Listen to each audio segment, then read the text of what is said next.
Let's face it, one way or another, COVID-19 is and will affect us all. Businesses are restricted from being open, and customers are too scared to step outside.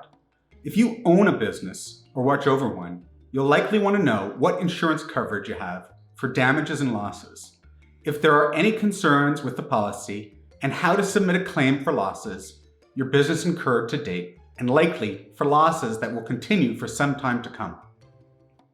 In this video, I will discuss 3 different types of insurance policies your business may have, urgent recommendations on process, and obstacles to your claim.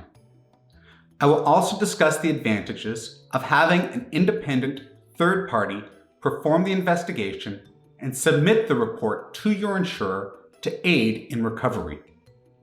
What you learn in this video, you will be able to use straight away. So let's go.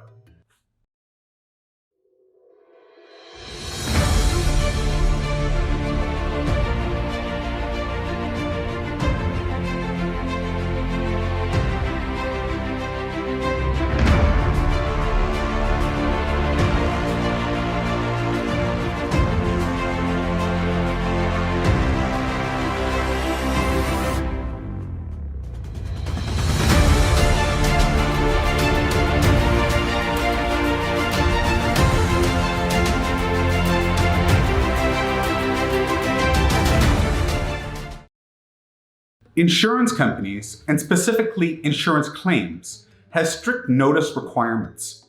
There should be a sense of urgency for businesses who are affected to first review their policies. Do it now.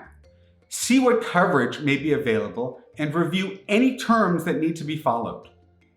The question I keep getting asked is, will my insurer make me whole again? And it's a fair question.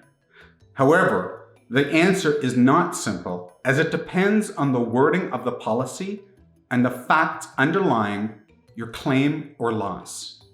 One thing is for sure, there are going to be a lot of claims submitted, and one of the best ways to support your claim is to have an independent party audit and quantify your damages and losses, and prepare a report to be submitted to your insurer.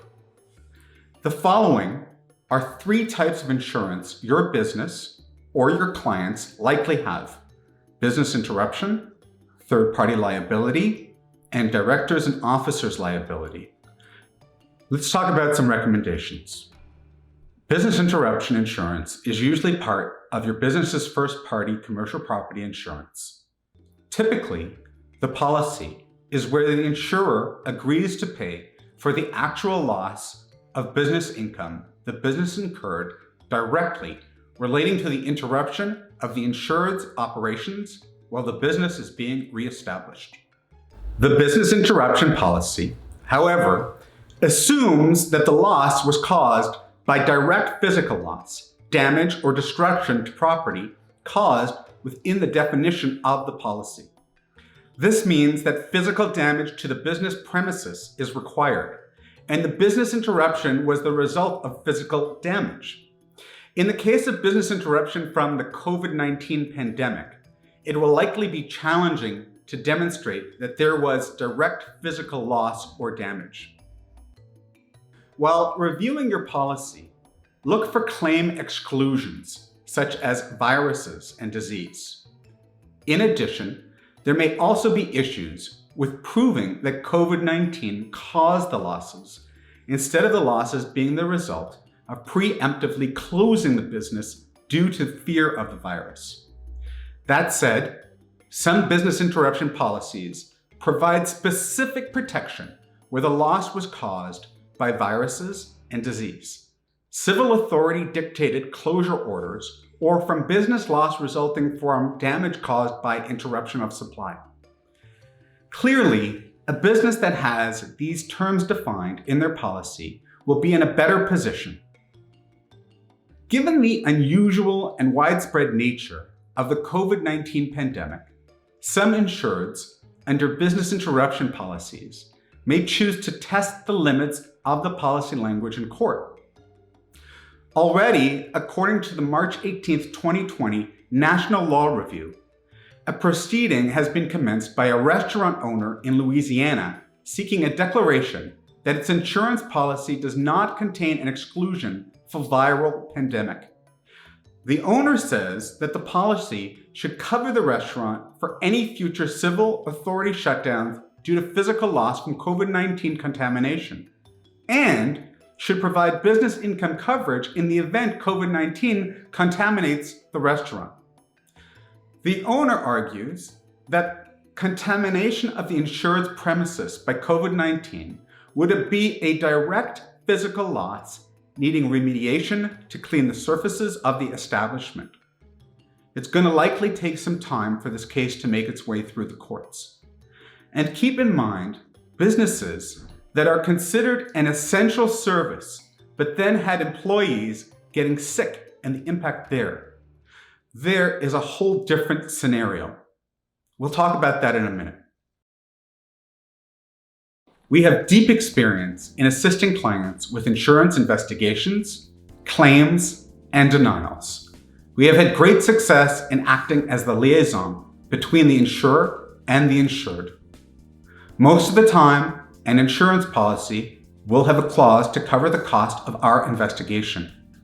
Further, we maintain our independence by not accepting contingency insurance work, nor do we take a percentage of the amounts recovered.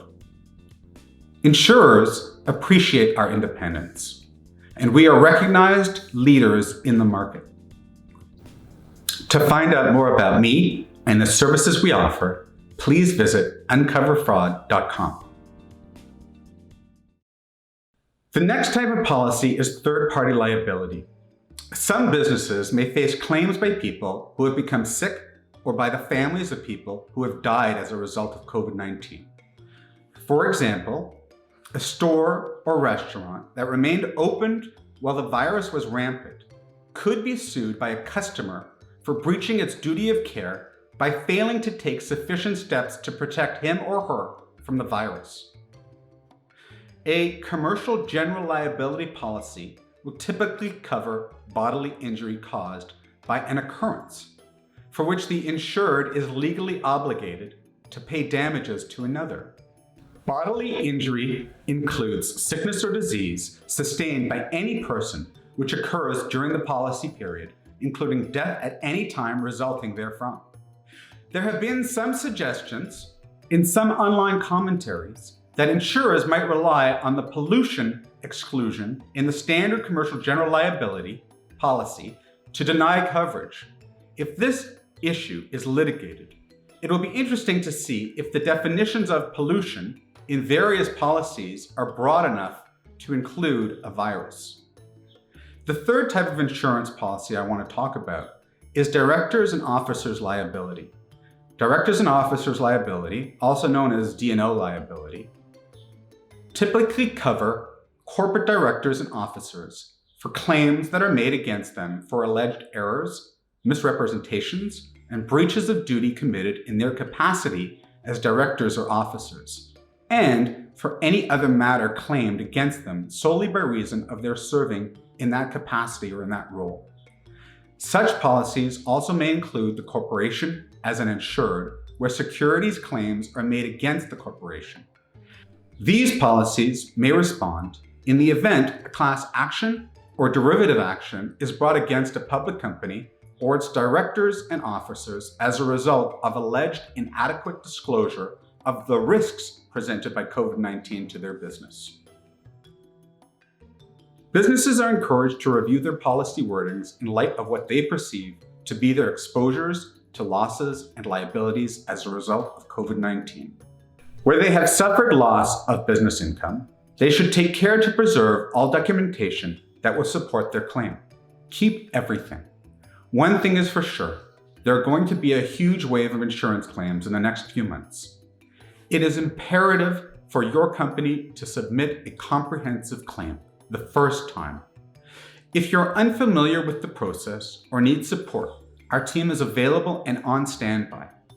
My name is David Melamed, and I am a forensic accounting and fraud investigation expert. To find out more about me and the services we offer, please visit uncoverfraud.com. Also, If this video was helpful, please subscribe to my YouTube channel. The link is below. Thank you.